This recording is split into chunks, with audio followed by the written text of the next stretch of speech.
Hello everyone, welcome to this second part of the video tutorial series on AFFIRM-R. In this series, we're going to be playing with this AFFIRM tool a little bit more. In this video, we will be focusing on the different panels of AFFIRM-R to familiarize you with the AFFIRM tool. And in the subsequent videos, we'll be playing with the scenarios. So the first thing first, here is the link, as you can see, of AFFIRM-R. The link, again, is in the description below. As soon as you click on the link, you will end up getting to this page. So in this left-hand green background panel is the input panel. So as you can see, the first part of input panel is legal land location. You have got township, range, and meridian value. So there are some default value automatically populated there for you, but you can adjust those by choosing from this drop-down list for township, range, and meridian. And then comes agroclimatic zone. So these are eco-district and ecoregion in Alberta, under which your selected legal land location falls. So these are automatically populated. So, and since they're grayed out, you can change those values. The soil zone is also automatically populated. So this is the soil zone that AFFIRM-R thinks your township falls under. You can technically change it, but then we recommend you not to change it. And then comes the soil condition, soil organic matter from 0 to 6 inches depth in percent. And this value is a default value. It's a typical value for that soil zone. But if you have your own value from your soil test results, you can change it. Let's say if you have got a value of 2.8, you can just type in 2.8. So now, why this organic matter value is important? Because over the growing season, the microbes, they can break down this organic matter and release some nitrogen for the plants. So the organic matter in the soil is a source of nitrogen for crops. And that's why we need to know what is the soil organic matter. As you can see, let's say if you input 2.9 instead of 2.8, see this yellow value is changing. If you put 2.2, see it's changing. Let's say for 2.2, you see 44, 2.9, 51. So the higher the value of soil organic matter, the higher this value is. So what is this value? It's called estimated nitrogen release from mineralization over the growing season. So when the microbes, they break down soil organic matter, they release nitrogen, and the process is called nitrogen mineralization. And the AFFIRM-R tool, based on some long-term research data, can estimate how much nitrogen is going to be mineralized over the current cropping year's growing season. And that estimate is made from soil organic matter. So that's why soil organic matter input is important. Now, soil texture, you have a whole bunch of texture, like a long list of texture. So these are the soil texture that are available in Alberta. So from this list, you can choose your soil texture. If you know what soil texture your field soil has. So let's say if you have a medium soil texture, just select medium. Now, spring soil moisture, there is 3 classes. So you can choose like low, intermediate, and optimum spring soil moisture. So you can choose spring soil moisture. So the soil texture and soil moisture is important because soil texture determines how much water the soil can hold for your crop. And spring soil moisture is the starting point. So it's at the start of the growing season, how much water that you have in the soil. So you need to know about this. And then the AFFIRM-R considers all of this while providing nitrogen recommendations. Soil pH is another soil property that can affect crop yield and hence soil moisture, soil nitrogen recommendation. So this is soil pH for either 0 to 6 inch or 0 to 12 inches depth. It comes from your lab results. So you can override it. This is a default value. Let's say if you've got 6.8, you can put 6. Anything that you got from your soil test results. Soil EC, electrical conductivity, from 0 to 6 or 0 to 12 inches depth. And it's in millisiemens per centimeters. So this is a measure of soil salinity. The higher the value, the higher the soil salinity. So you get this value from lab. Let's say you got 0.5, you can type it in. And then crop and irrigation. So what crop are you planning to do in this current cropping year? So you can select from the list of crop. There are 14 different crops here, and these crops include both cereal, grains, and oilseeds that are grown in Alberta. So you can select your crop. Let's say we select wheat, CWRS, you can select canola. So whatever crop that you are planning to do. Now, irrigation, there's two flags, no and yes. So if it's a dryland agriculture for your field, you just select no. Now, previous crop and residue management. So previous crop residue management can be important because if you have the residue incorporated in your soil or left in your field, then that can provide some nitrogen credit to the current crop.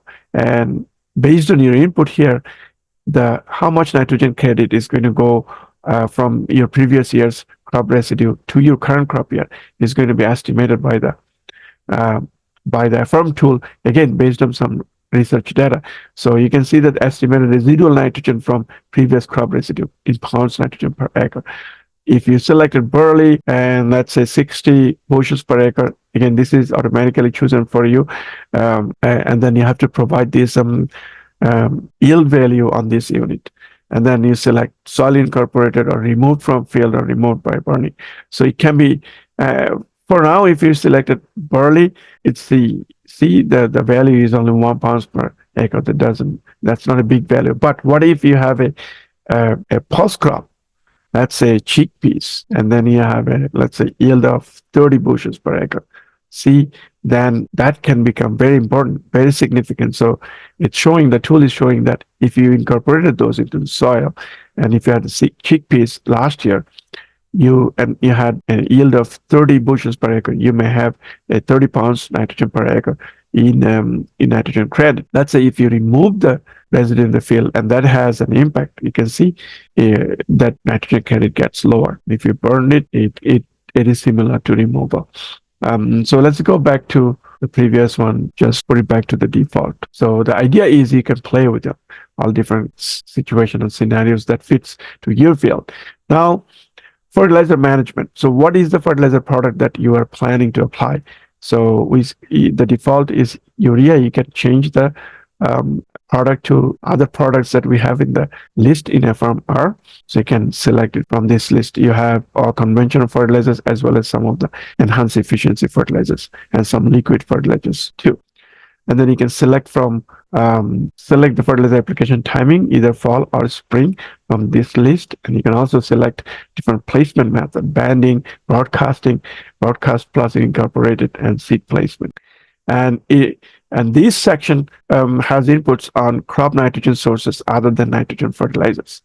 So soil test nitrogen is an important source of nitrogen to crop. From 0 to 24 inches, you get this value from laboratory soil test. So you can actually write your own value. Let's say if you've got 20 or 10 or 20, you can rewrite this value. So 15 is just a default value. And we already have talked about this. Now, if you applied manure, you have to provide an estimated crop available nitrogen from manure. So AFFIRM-R does not do the complex manure application, but if you wanted to do more details for manure application, please use AFFIRM version 3. Again, the link of AFFIRM version 3 is given in the description below. Now, you need some input on economics. So expected crop price. So what is your commodity price that you are expecting in dollars per bushel? So let's say there is a default value here. Let's say for your wheat, you're expecting $11.50 per bushel. And let's say your urea fertilizer quote. If this is a fertilizer price, dollars per ton is, let's say, $9.55. So these are your input. And here the model, the tool calculates the price of elemental nitrogen, the actual nutrient that you have. And this is 94 cents per pound of actual nitrogen that you have in the fertilizer. And then this is called investment ratio. And this is a horizontal scale. You can go up and down, as you can see. So what is an investment ratio? An investment ratio is the additional dollar that you can have in revenue per additional dollar investment in your fertilizer cost. So let's say if you select investment ratio 2, is that you are expecting $2 revenue per $1 investment in your fertilizer. So that's how you provide inputs in this, again, in this left green background panel to AFFIRM-R. And then this panel is the output panel. This is where you can view the results. So we have 5 tabs here. The first tab is summary of nitrogen fertilizer recommendations. So here there are 2 buttons. So if you click this button, it's going to run the fertilizer nitrogen recommendations, and it's going to populate these white spaces. We'll talk more about it in the next video. And then you can print the recommendation report by clicking this. We'll talk more about it in the next video. Now you have 3 panels that talk about detailed nitrogen recommendation for different moisture conditions. As you know, moisture plays a big role in crop yield in Western Canadian prairies, as well as it affects nitrogen fertilizer recommendations. So you can see by moisture conditions, there are detailed breakdown of the AFFIRM-R recommended fertilizers. So here you can see for these legal land location that you choose, the optimum moisture condition, the growing season precipitation that AFFIRM estimated is 254 millimeter. And once we go in our next video and click this, we'll see the details. For now, you know that in this page, the details will be for the optimum moisture situation, which is 254 for this millimeter growing season precipitation between May and August for this legal land location.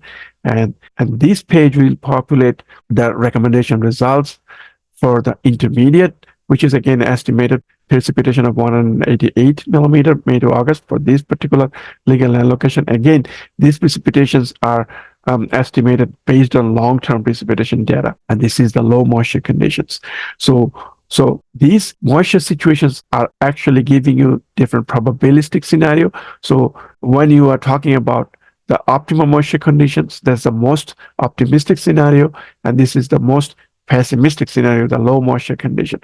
Again, the low moisture condition will occur 90% of the time, and you only get this optimistic scenario 10% of the time, and this is 50%. So you need to know the risk of choosing different scenarios. So this is optimistic, but it comes with high risk. This is pessimistic, but the risk of return is low, and this is 50-50. And then the last tab talks about legal land location. So it will show you where on the soil zone map in Alberta that your selected legal land location falls on. So let's say if you select some arbitrary legal land location and click go to my legal land location, you can see this asterisk is showing you on what soil zone you are on.